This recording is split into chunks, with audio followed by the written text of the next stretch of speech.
Hello friend, કેમ છો?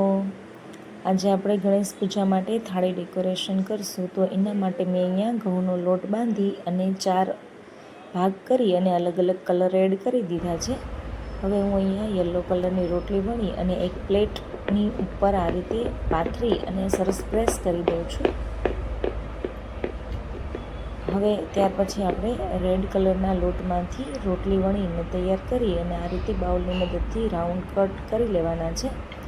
ત્યાર પછી આપણે વ્હાઇટ કલરના લોટની રોટલી બનાવી અને આ રીતે ગ્લાસથી આપણે કટ કરી લઈશું.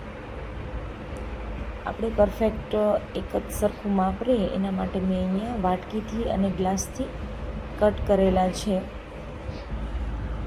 તો આ રીતે કટ થઈ જાય એટલે આપણે રેડ કલરની જે મોટી પૂરી છે એની ઉપર આપણે વ્હાઇટ કલરની મૂકી દઈશું.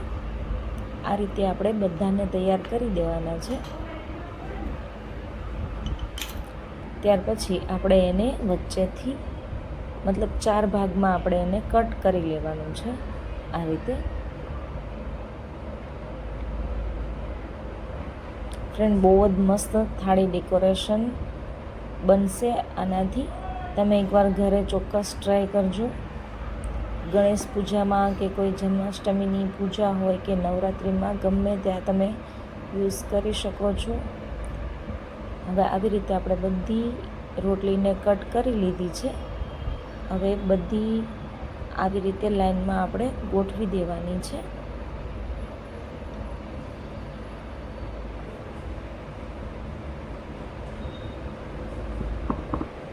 આ રીતે આપણે વચ્ચે હાથથી પ્રેસ કરી અને વચ્ચે ચાકાની મદદથી કટ કરી લેવાનું છે. આખામાં આ રીતે કટ મારી દઈ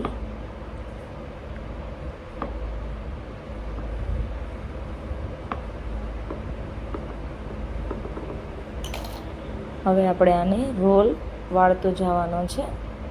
ખાસ ધ્યાન રાખવાનું છે કે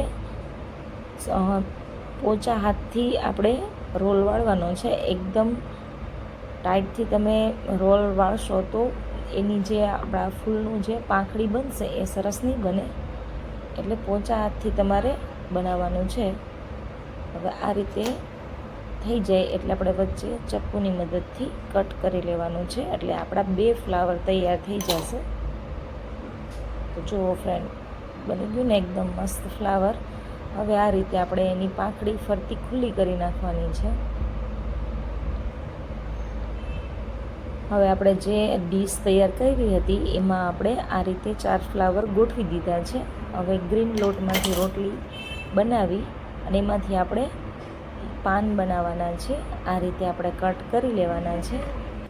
આપણું પાન તૈયાર થઈ ગયું છે. હવે આપણે આમાં વચ્ચે ચાકાની મદદથી આ રીતે કટ કરી દેવાનું છે અને ઓછા ભારે કટ કરવાનું છે.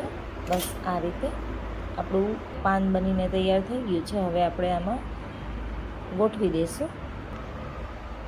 આવી રીતે બધા પાન આપણે તૈયાર કરી લીધા છે.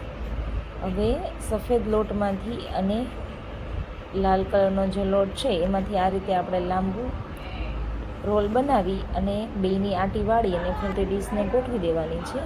અને હવે આપણે અહીંયા દીવો તૈયાર કરી લીધો છે. તો આપણે આ ડીશમાં રાખી દઈએ. તો ફ્રેન્ડ, બની ગઈ ને એકદમ મસ્ત થાળી આપણી. જો ફ્રેન્ડ, આ અમારા સ્વરાજભાઈ લઈને તૈયાર થઈ ગયા છે ભગવાનની પૂજા કરવા માટે.